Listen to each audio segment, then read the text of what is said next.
if the crowd will quiet down long enough for Sarah Palin to be able to deliver the speech. Normally the nominees' organization will have the crowd well in hand, but this demonstration for Sarah Palin seems to have a life of its own. Mr. Chairman, delegates, and fellow citizens, I will be honored to accept your nomination for Vice President of the United States.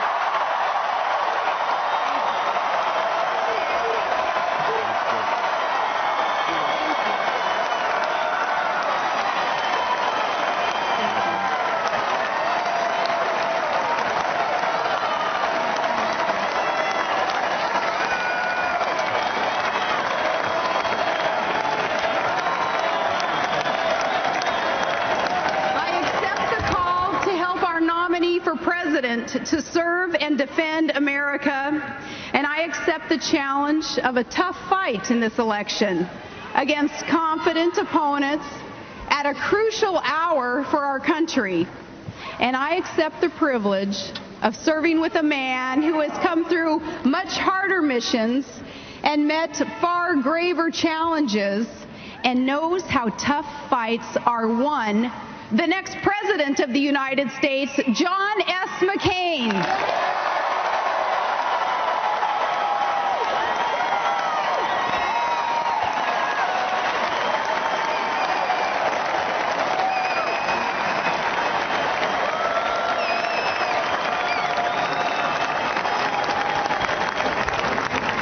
It was just a year ago when all the experts in Washington counted out our nominee, because he refused to hedge his commitment to the security of the country he loves. With their usual certitude, they told us that all was lost.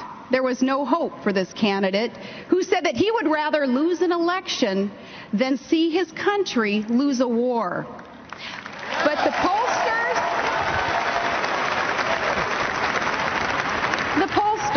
and the pundits, they overlooked just one thing when they wrote him off. They overlooked the caliber of the man himself, the determination and resolve and the sheer guts of Senator John McCain.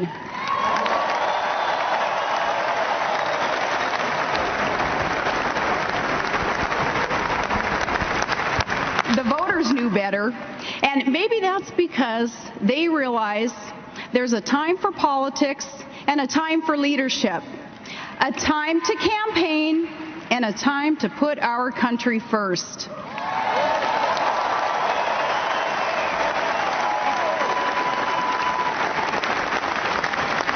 Our nominee for president is a true profile in courage, and people like that are hard to come by.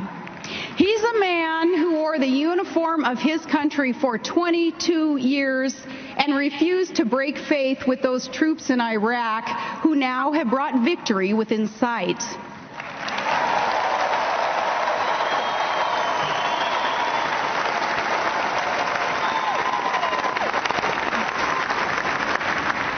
And as the mother of one of those troops, that is exactly the kind of man I want as Commander-in-Chief.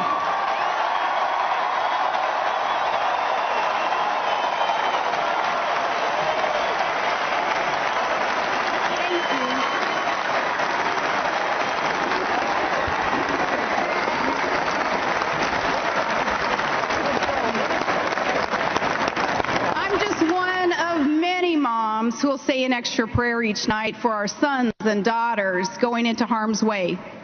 Our son Track is 19, and 1 week from tomorrow, September 11th, he'll deploy to Iraq with the Army infantry in the service of his country. My nephew Casey also enlisted and serves on a carrier in the Persian Gulf. My family is so proud of both of them and of all the fine men and women serving the country in uniform.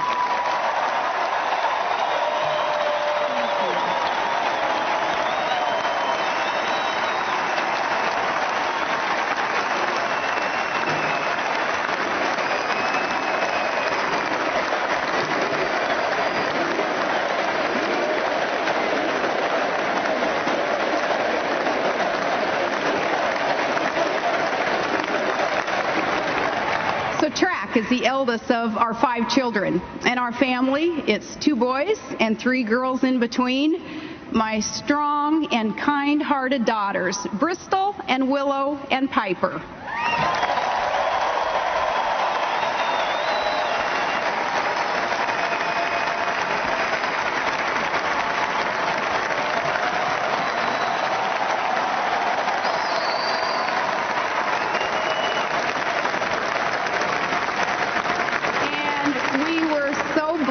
In April, Todd and I welcomed our littlest one into the world, a perfectly beautiful baby boy named Trig.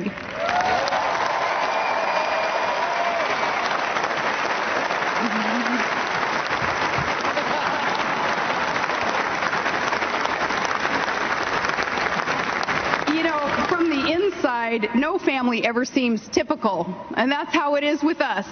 Our family has the same ups and downs as any other, the same challenges and the same joys. Sometimes even the greatest joys bring challenge. And children with special needs inspire a very, very special love. To the families of special needs,